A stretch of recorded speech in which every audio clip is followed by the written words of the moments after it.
आज जकराय शुगरच्या बॉयलर अग्निप्रदीपन समारंभानिमित्त उपस्थित असलेले मान्यवर व्यासपीठ, उपस्थित असलेले सर्व सभासद, शेतकरी, सरपंच, उपसरपंच,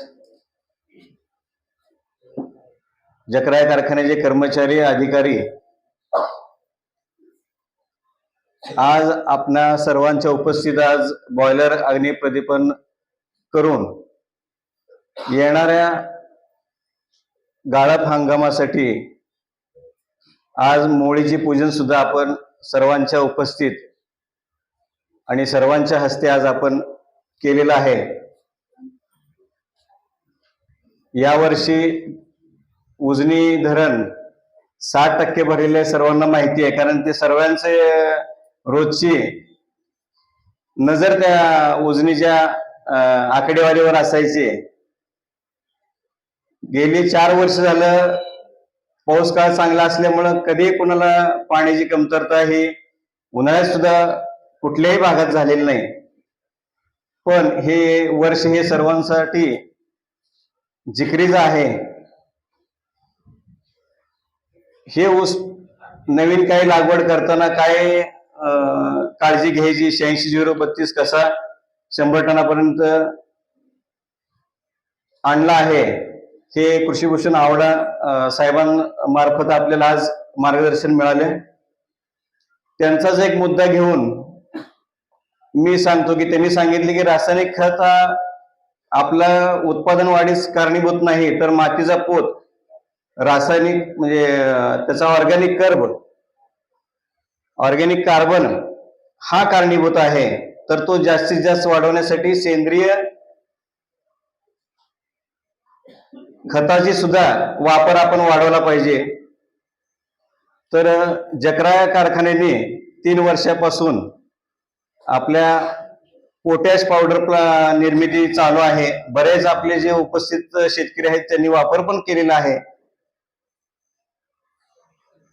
तर त्या प्रकल्पामध्ये अजून क्षमता वाढवली आहे आणि बऱ्याच जणांची किंवा शेतकऱ्यांची अशी अडचण होती की ते टाकण्यासाठी आपल्याला पावडर फॉर्म असल्यामुळे टाकता येत नाही, वाऱ्यानं उडतंय, हलका येते.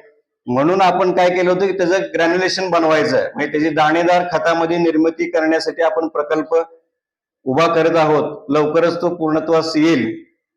ते करत असताना आम्ही बऱ्याचशा ह्या खत निर्मिती करणाऱ्या कंपन्यांशी संपर्क केला आणि त्याच्यामध्ये अजून गुणवत्ता कशी सुधारता येईल यावर काम चालू आहे.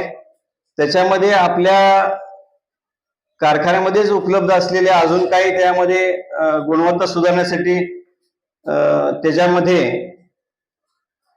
अतिरिक्त वापर करून त्याच्यामध्ये त्याची गुणवत्ता कशी सुधारता येईल, त्याच्यामध्ये अजून काही कुठले घटक आपल्याला वाढवता येईल की ती दाणेदार खताची गुणवत्ता अधिकाधिक वाढवता येईल, असे प्रयत्न चालू आहे. हा दाणेदार खताची निर्मिती 1-2 महिन्यामध्ये सुरू होईल. त्याचबरोबर नवीन जकराय कारखाना हा इथेनॉल निर्मिती गेली 5 वर्षे सातत्याने करतो आहे. त्याची क्षमता सुद्धा वाढवण्याची चालू आहे. ते करत असताना अजून एक CNG प्रकल्प आपण हाती घेतला आहे. त्याची उभारणी पूर्णत्वास आलेली आहे. तर CNG काय, तर आपल्याला बरेच जणांना माहित असेल की ऑटोमोबाईल मध्ये किंवा वाहनामध्ये आपण गॅस वापरतो, जो कॉम्प्रेस्ड नॅचरल गॅस म्हणून आपल्याला पंपावरती उपलब्ध असतो. तर हा आपण इथेनॉल निर्मिती करताना आपण गॅस निर्मिती होते त्याची गुणवत्ता सुधारून हा CNG इतकाच गुणवत्ता असलेला गॅस आपण तयार करतोय आणि तो वेगवेगळ्या पेट्रोलियम कंपन्यांना आपण विकणार आहोत. आणि ह्याच्या पुढचं जाऊन सांगतो की ह्याच्यामध्ये आपल्या शेतामध्ये जे आपण ट्रॅक्टर वापरतो त्याला सुद्धा हा गॅस वापरता येईल. त्याला काही थोडेफार बदल करून त्याला काही गॅस किटवर काम चालू आहे अजून काही कंपन्यांचं. तर ते गॅस किट उपलब्ध झालं तर आपल्या भागातल्या शेतकऱ्यांना सुद्धा, ट्रॅक्टरांना सुद्धा तो गॅस वापरता येईल. आपण जो डिझेलचा खर्च आहे त्याच्यापेक्षा हा निम्म्यापर्यंत खर्च येतो गॅस वापरामुळं. आणि हे करत असताना, हे नवीन प्रकल्प उभारत असताना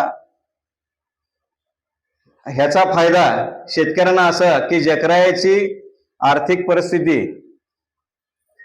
ही सुधारेल आणि त्याचाच इनडायरेक्ट फायदा म्हणजे वेळेवर ऊसाचं बिल देणे, जास्तीत जास्त ऊसाचं बिल देणे, हाच एकमेव उद्देश ठेवून ह्या दोन्ही प्रकल्पाची निर्मिती जकराया प्रशासनाने केलेली आहे.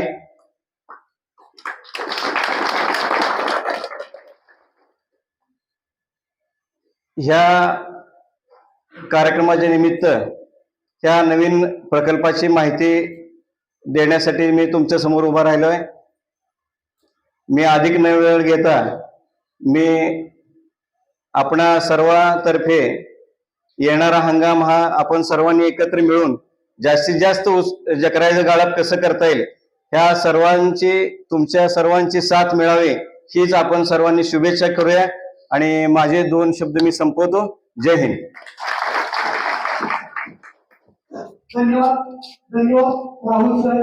अतिशय मार्मिक अशी या नवनवीन प्रकल्पाची आपण माहिती दिली. त्याच्यानंतर गाळप हंगामाची पूर्वतयारी किंवा उपस्थित सर्व शेतकरी, पंचक्रोशीतील लोक, त्याच्याबरोबर सर्व कामगार यांना आवाहन करतील कार्यकारी संचालक सचिन जाधव सर.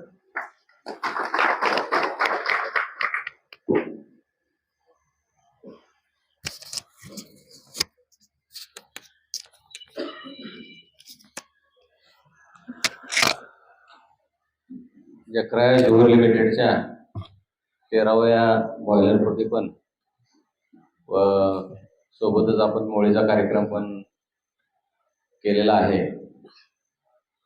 त्या कार्यक्रमानिमित्त आज आपण इथं जमलो आहे.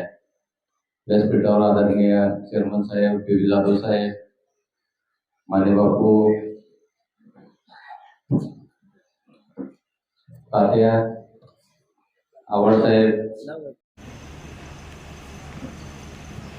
डॉक्टर सरवळे, बाळासाहेब तांबोळे, चंद्रकांत सरवळे, रफिक सरपंच आणि पत्रकार बंधू, तसेच इथं समोर जमलेले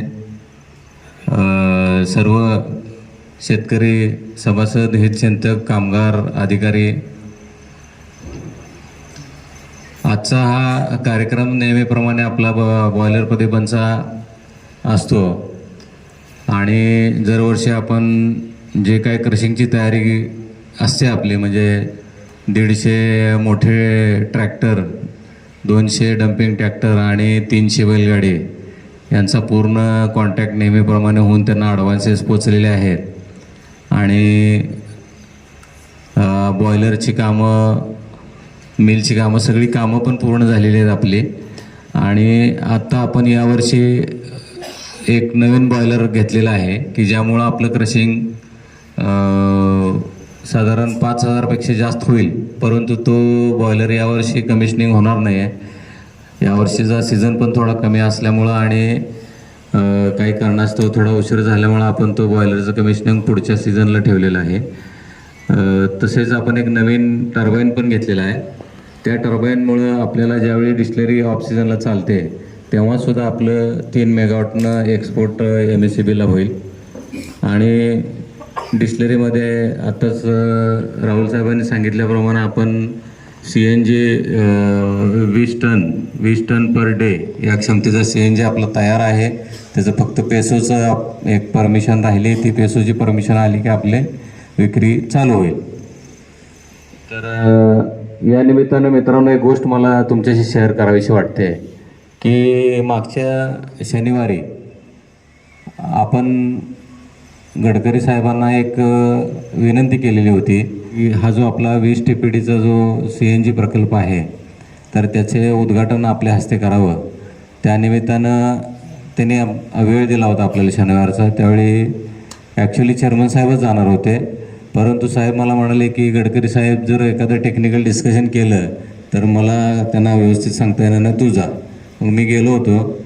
तर मला सांगायला आनंद वाटेल मित्रांनो, तर गडकरी साहेबांनी इतकं आस्थेवर आपली चौकशी केली आणि 20,000 किलो प्रतिदिन क्षमतेचा जो CBG आपण उभा केला आहे तर त्यांना म्हणजे विश्वास बसेना की 20 TPD इतका मोठा कॅपॅसिटीचा कसा काय केला तुम्ही बाबा. तर मी म्हणलं सर स्पेंट वॉशवर केला. तर मला लक्षात आलं त्यांचा प्रश्न, म्हणजे असं कसं काय 20 TPDचं त्यांना विचारलं. मी म्हणलं सर आपली 200 केलची डिस्टिलरी आहे. तर मला म्हणाले 200 केलची आहे का. म्हणजे त्यांनाही कौतुक वाटलं या गोष्टीचं. आणि जी गोष्ट 5 वर्षापूर्वी आपण पाहिली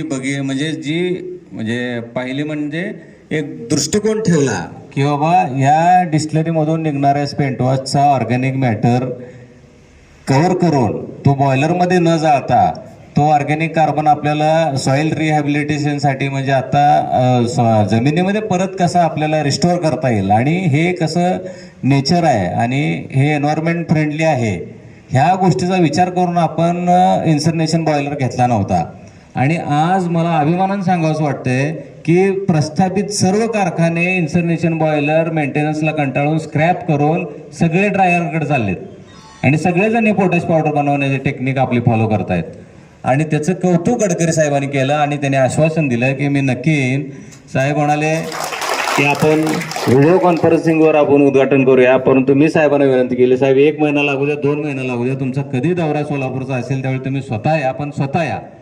तर साहेबांनी ते मान्य केलं आणि आपल्याला निश्चित आश्वासन दिलेलं आहे साहेबांनी. आपण त्यांच्या मार्गदर्शनाखाली आणखीन प्रगती पुढची करूया. वेगवेगळे बाय प्रोडक्ट यातले कसे डेव्हलप करता येतील आणि कसं सस्टेनेबल युनिट करता येईल आपल्याला. आणि परवाच मी आणखीन एक मला सांगावंसं वाटतं, मी परवाच नॅचरल शुगरला पण गेलो होतो ठोंबरे साहेबांच्याकडं. मी गेलो होतो मित्रांनो त्यांचा दूध प्रकल्प बघायला. तर आज आपण बघतोय की आजच्या घडीला बरेचसे दूध युनिट्स होते, म्हणजे अगदी आपले दूध पंढरी असू द्या किंवा सोलापूर जिल्ह्यातले बरेचसे युनिट असू द्या, बाहेरचे पण असू द्या, तर ते सगळे नॉन परफॉर्मन्स झाले. म्हणजे काही त्यांच्या चुकीच्या मॅनेजमेंटमुळं ते बंद करावे लागले आणि ठराविक 2-3 कंपन्या खूप मोठ्या प्रमाणावरती आता दूध परचेस करतायत आणि शेतकऱ्यांची पिळवणूक करण्याचा प्रयत्न करतायत. तर ठोंबरे साहेबांनी मला काय सांगितलं की छोट्या प्रमाणावर म्हणजे 1 लाख लिटरचं त्यांचं कलेक्शन आहे माझ्या माहितीप्रमाणे. तर मित्रांनो त्यातलं 85,000 लिटरचं त्यांचा म्हणजे रिटेल सेल आहे. त्यामध्ये 45,000 लिटर दूध पाकिट विकलं जाते आणि 40,000 लिटरचा दुधाची प्रक्रिया करून पनीर, तूप, दही, लस्सी आणि ताक अशा पद्धतीने हे प्रोडक्ट खूप चांगल्या पद्धतीने आणि डिमांडमध्ये विकले जातात. आणि मला असं वाटतंय, मी चेअरमन साहेबांना विनंती करेन की आपण पण ज्यावेळी दुष्काळी परिस्थिती असते तर त्या प्रत्येक दुष्काळी परिस्थितीमध्ये शेतकऱ्यांना हात दिला आहे तो दूध उद्योगानं. आणि कोरोनानंतरचा जो पिरियड आपण पाहिला आहे की जो पूर्वी दुधामध्ये रेट खूप खाली यायचे, म्हणजे अगदी 18-20 रुपये, 22-24 रुपयेपर्यंत येत होते, परंतु आत्ता माझ्या माहितीप्रमाणे 31-32 रुपयाचा रेट स्टेबल आहेत. आणि ह्याच्यामध्ये तज्ज्ञांचं असं मत आहे, साहेबांचा रेट तर 34 रुपये आहे ठोंबरे साहेबांचा. तर ह्या तज्ज्ञांचं मत असं आहे की दुधाचा रेट याच्या खाली येणं शक्य नाही, रेट हा याच्या वरतीच गेला पाहिजे. तर आपण पण अशा दृष्टीचा एखादा प्रोजेक्ट घेऊन आपले जे सभासद आहेत त्या सभासदापुरता मर्यादित आपण जर दूध संकलन करून प्रक्रिया उद्योग जर केला आणि चांगला दर जर देऊ शकलो आपण शेतकऱ्यांना, तर हे पण एक चांगलं इनिशिएटिव्ह आपलंही होईल असं मला वाटतं. तर मित्रांनो आपण जकरा या परिवाराच्या माध्यमातून वेगवेगळे प्रयोग करतच असतो आणि वेगवेगळ्या योजना आपण आणून शेतकऱ्यांना कसा ह्याचा फायदा होईल आणि त्याची आपल्यासोबत हा शेतकरी कसा मोठा होईल, शेतकऱ्याची इकॉनॉमिक स्टेटस कसं वाढलं जाईल ह्याच्यावरती आपण काम करतो आहे. तर असंच तुमचं सहकार्य राहू द्या. आणि आपण इथे आलात, कार्यक्रमाला उपस्थिती दाखवली, प्रेम दाखवलं, त्याबद्दल मी आपला आभारी आहे. एवढे बोलतो आणि माझे 2 शब्द संपवतो. जय हिंद, जय महाराष्ट्र. धन्यवाद साहेब, धन्यवाद.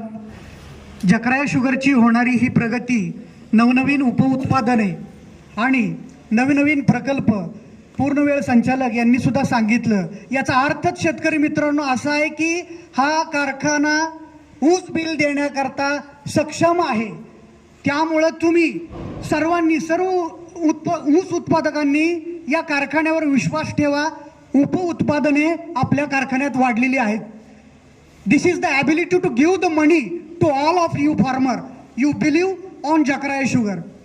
साहेबांच्या विनंतीला मान देऊन मी एवढंच सांगतो की आपण 50 एकरवर आता जे म्हटलं आवड साहेब, ऊसाची पंढरी म्हणून ओळखली जाणारी मध्यवर्ती संशोधन केंद्र पाडेगाव येथून आपण 9 ते 10 महिन्यापूर्वी आपण पायाभूत बियाणं आणलं 86-032. पंचक्रोशीतील वेगवेगळ्या गावात त्याची लागण केलेली आहे. आता तो लागण करण्याकरता योग्य ऊस आहे, त्याचे डोळे चांगले आहेत, 100% उगवण क्षमता आहे, रोग प्रतिकार शक्ती आहे, लोकरी मावा, हुमणी याला प्रतिबंधक म्हणून आहे. तुम्ही सांगत होता ते पायाभूत बियाणं आपणाकरता आणलेलं आहे. आणि साहेब मी अजून एक आव्हान करू इच्छितो. आता तुम्हाला घाबरून जायची गरज नाही. उजनी धरण हे 60% ते भरलेलं आहे आणि पिण्याच्या पाण्याकरता सोलापूर जिल्ह्याला, सोलापूर शहराला कमीत कमी 3 ते 4 आवर्तनं तर सोडावीच लागतील.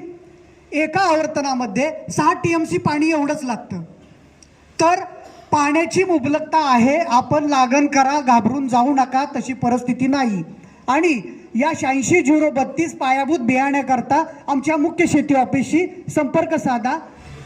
जकराय शुगरनी एक परिपत्रक काढलंय, कार्यकारी संचालक यांनी. या परिपत्रकाद्वारे सर्व ऊस उत्पादक सभासद यांना कळविण्यात येते की कारखाना व्यवस्थापनेने मध्यवर्ती ऊस संशोधन केंद्र पाडेगाव येथून पायाभूत कोयंबतूर 86-032 सुधारित वाहन आपल्या कार्यक्षेत्रात उपलब्ध करून दिले आहे. सलग 3 वर्ष जकराय शुगर लिमिटेडकडे ऊस गाळपास पाठवणाऱ्या ऊस उत्पादक सभासदास प्रति मेट्रिक टन 4,500 रुपये दराने बियाणे उपलब्ध करून देत आहोत.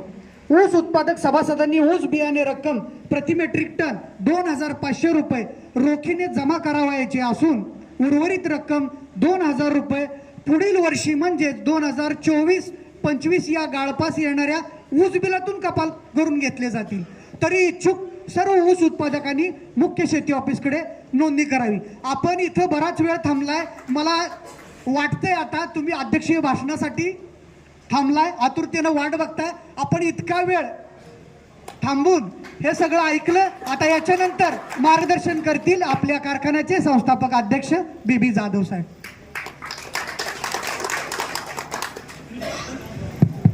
आजच्या कार्यक्रमासाठी नॅचरल शुगर ठोंबरे साहेबांचा जो साखर कारखाना आहे तो महाराष्ट्रामध्ये पहिल्यांदा म्हणजे सगळ्यात ओळखतात की बिगर राजकीय कारखाना.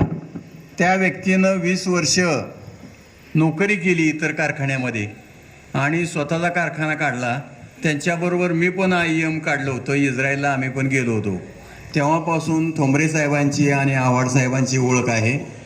आत्ता आव्हाड साहेबांनी जे काय सांगितलं ना, तर मित्रांनो सगळ्या मंचाचं मी पहिल्यांदा आभार मानतो, कारण ते विसर आणि समोर बसलेले जे माझे शेतकरी आहेत मोठ्या प्रमाणामध्ये आलेले, तर तुम्ही असा अर्थ करून घेऊ नका की 265 काढा आणि मग 86-032 लावा, असा काही नाही आहे.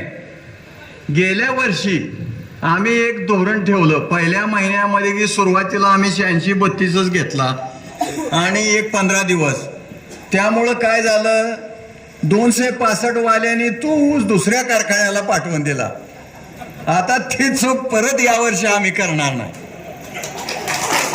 86-032 बरोबर 265 पण घेतला जाईल. परंतु मित्रांनो, जकराया कारखान्याचा प्रामाणिक प्रयत्न असतो की माझ्या सभासदाला जास्तीत जास्त रेट कसा देता येईल. केवळ घोषणा करून पैसे मिळत नसतात. पैशाचा हा प्रश्न असतो, तो प्रत्यक्ष पैसेच मिळावे लागतात. आणि कारखानदारी करताना या अगोदर सुद्धा मी सांगितलं की शेतकऱ्यांची FRP पहिल्यांदा वेळेवर दिली पाहिजे. शेतकरी जे कर्ज काढलेलं आहे त्या कर्जाचे हप्ते आणि ते वेळेवर दिले पाहिजेत. जे लेबर आमच्याकडे काम करतात त्याचे पैसे वेळेवर द्यायला पाहिजे. ही सगळी जी प्रक्रिया आहे ही तारेवरची कसरत आहे आणि मी म्हणतो तारेवरची कसरत ही जकरायानी समर्थपणे पेललेली आहे. आम्ही FRP साहेब वेळेवर देतोय, योग्य FRP देतोय. आणि मित्रांनो, तुमची अपेक्षा असते की प्रत्येक वेळेला जास्त रेट आम्हाला मिळाला पाहिजे, शेतकऱ्याला रेट मिळाला पाहिजे ज्यादा, ह्याच्याबद्दल माझ्या मनामध्ये अजिबात दुमत नाही.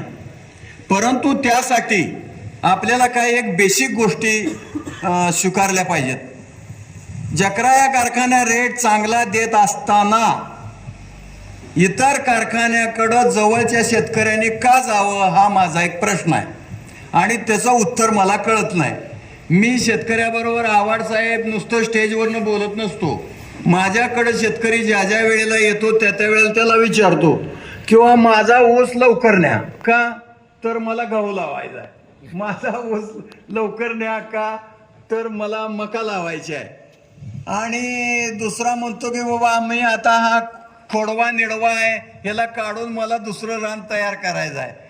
तर मित्रांनो मी काय सांगतो, 265 असू द्या किंवा 86-032 असू द्या, त्याची मॅच्युरिटी आत्ता सांगितलं की 265 जो ऊस आहे तो 8 सालीच लावला पाहिजे आणि त्याला 2 पावसाळे मिळाले आणि त्याला जर 14-16 महिन्यामध्ये जर तो तोडला तर त्याला चांगली रिकव्हरी येते. बरोबर आहे आवडचा. आणि जो 86-032 आहे त्याला 12 महिन्यात रिकव्हरी येते. म्हणून उजनी धरणातलं पाणी शेतकऱ्यांना मिळावं म्हणून मी बबनदादा इतर काय आमदार असे मागच्या 15 दिवसापूर्वी भेटलो होतो. त्यामुळं त्याचा परिणाम असा झाला की चंद्रकांत दादा पाटील पूर्वी आपले पालकमंत्री होते विखे पाटील, आता नंतर चंद्रकांत दादा पाटील आले. काल त्यांची सोमवारी बैठक झाली आणि त्यांनी सांगितलं की आम्ही 1 तारखेला पाणी उजनीतून शेतीसाठी सोडणार आहे. पहिल्यांदा हा जो मुद्दा मी मांडला की 0 लेवल काय असते, कॅनल लेवल काय असते, तर आव्हाड साहेब पहिल्यांदा मी मांडला की 60% धरण भरलेलं आहे. म्हणजे शासनाचं म्हणणं आहे की 32 TMC पाणी धरणात तुम्ही वापरू शकता, फक्त 32 TMC. तर माझं म्हणणं आहे की 32 TMC अधिक हे 34 TMC पाणी कॅनलमधनं वाहू शकतं. हे आम्ही सगळं पटवून दिलं. कुणाला माहिती आहे मला सांगा. आता एका शेतकऱ्याला, तात्या तुम्ही आता बरीच वर्ष उठा, तुम्हाला एक प्रश्न विचारतो. नाही उठा तर हे बघा, हे आता 0 धरण भरलं, 0 लेवल धरण आहे म्हणजे कॅनलमधनं पाणी वाहतं का वाहत नाही? हा करेक्ट, म्हणजे माहिती आहे हे नाही तिथं -30%. तात्या ह्या सगळ्या बसा खाली तुम्हाला सांगतो की 0 जो आहे 0 ही कॅनल इथनं वाहतोय तर त्याच्यावर 4 मीटर पाणी असतं, त्याला वेळेला 0 म्हणतात हे अधिकारी लोक तात्या. आणि हे खाली इथनं ज्या वेळेला पाणी कॅनलमधनं सोडलं जातं त्यावेळेला तुम्ही मायनस म्हणताय. तर माझं म्हणणं आहे की ह्याला मायनस म्हणूच नका ना, जिथनं पाणी वाहते त्याच्या 1 मीटरला तुम्ही 0 म्हणा ना, मग आमचं हक्काचं पाणी येईल. असं मी माझ्या स्टेटमेंटमध्ये माझ्या शेतकऱ्याच्या वतीनं 200 शेतकऱ्यांच्या सहीचं निवेदन मिनिस्टरला दिलं, कलेक्टरला दिलं आणि त्याच्यावर आता विचार चालू आहे. म्हणजे आपल्याला हक्काचं पाणी मिळालं पाहिजे. हक्काचं पाणी जर मिळालं तर सोलापूर जिल्ह्याला किती समजा आता 60% पाणी आहे म्हणते किंवा 60% धरण भरलं तरी सुद्धा आता 1 पाणी सुटलंय, त्याच्यानंतर आणखीन 2 पाणी आरामात मिळू शकतात. त्यामुळं शेतकऱ्यांनी आता ऊस लावायला नानू करायचं काय कारण नाही. शेतकऱ्याच्या मनामध्ये एक संभ्रम आहे की बाबा आता एवढंच 1 पाणी सुटलं, उन्हाळ्यात नाही पाणी सुटलं तर माझ्या ऊसाचं काय होणार. दुसरा एक महत्त्वाचा प्रश्न सांगतो मी. 86-032 आत्ता जर लावला आव्हाड साहेब तर 12 महिन्यामध्ये पुढल्या ऑक्टोबरमध्ये त्याला तोड देऊ शकतो कारखाना. पुन्हा पुढल्या महिन्यात लागला तरी डिसेंबरमध्ये तोड मिळू शकते. जानेवारीपर्यंत 86-032ची लागण करायला काय हरकत नाही. त्यामुळं कारखाना ज्या वेळेला चालेल त्यावेळेला त्याला चांगला रेट द्यायचा आम्ही प्रयत्न करतोय. आणि दुसरं आणखीन एक महत्त्वाची तुम्हाला गोष्ट सांगतो की 86-032 आता आणखीन काय लोक साहेब मला प्रश्न विचारतात.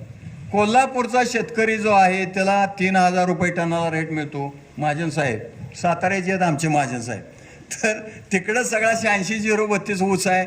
मराठवाड्यात सुद्धा गेल्या वर्षी ठोंबरे साहेबानं 2650 दिला ना, 2800 रुपये दिला. तर रिकव्हरी कारखान्याला आल्याशिवाय साखर जास्त निघत नाही, साखर जास्त निघाल्याशिवाय तुम्हाला रेट देऊ शकत नाही. आमचा प्रयत्न सारखा असा चालू आहे, वेगवेगळी उत्पादनं घ्यायची किंवा साखर कशी वाढली पाहिजे. आजच्या तारखेला फक्त 3च गोष्टी सांगतो साहेब, तुम्हाला जास्त काय तत्वज्ञान मी सांगत नाही, प्रॅक्टिकल सांगतो फक्त. तुम्ही ऊस पाठवायला गडबड करू नका या हंगामामध्ये. माझा ऊस लगेच 8 महिन्यात नाही 10 महिन्यात तुम्हाला मी योग्य दर द्यायचा प्रयत्न करेन. मी जाहीर करणार नाही, पण मी निश्चितपणे पुढल्या वर्षी आत्ता जे 86-032ची लागण करणार आहेत त्यांना पुढल्या वर्षी आव्हाड साहेब तुमच्या देखत सांगतो, इतर जे व्हरायटी आहेत, इतर ज्या जाती आहेत त्याच्यापेक्षा ज्यांनी बेनं नेऊन लावलं त्याला 100 रुपये 86-0ला रेट जास्त. तुम्हाला या जकरा परिवारावर तुम्ही प्रेम केलेलं आहे, असंच जास्तीत जास्त ऊस द्या आणि ऊस द्यायला गडबड करू नका. आमची रिकव्हरी चांगली वाढली तर आपण चांगला रेट तुम्हाला देऊ, हा माझा शब्द आहे. एवढं बोलून माझे 2 शब्द संपवतो. जय हिंद, जय महाराष्ट्र. दिवाळीला काय हॅलो, दिवाळीचा मी सांगतो, गेल्या वर्षी आपण 2300 रुपये रेट दिलाय. MD साहेबाबरोबर माझी चर्चा झाली. MD साहेबांचं काय म्हणणं आहे की आपल्याला परवडत नाही, इतर कारखान्यांनी 2200 रुपयेपर्यंत आलेले आहेत. काय काय कारखाने ज्यांची रिकव्हरी 11.5 आहे त्याला 2800, 2600 किंवा बबनदादांनी मला वाटतं 2500 रुपये रेट दिलेला आहे. तर आता तुम्ही एवढं कालवा करायला आहे तर एक 50 रुपये आपण दिवाळीला हप्ता देऊन टाकू.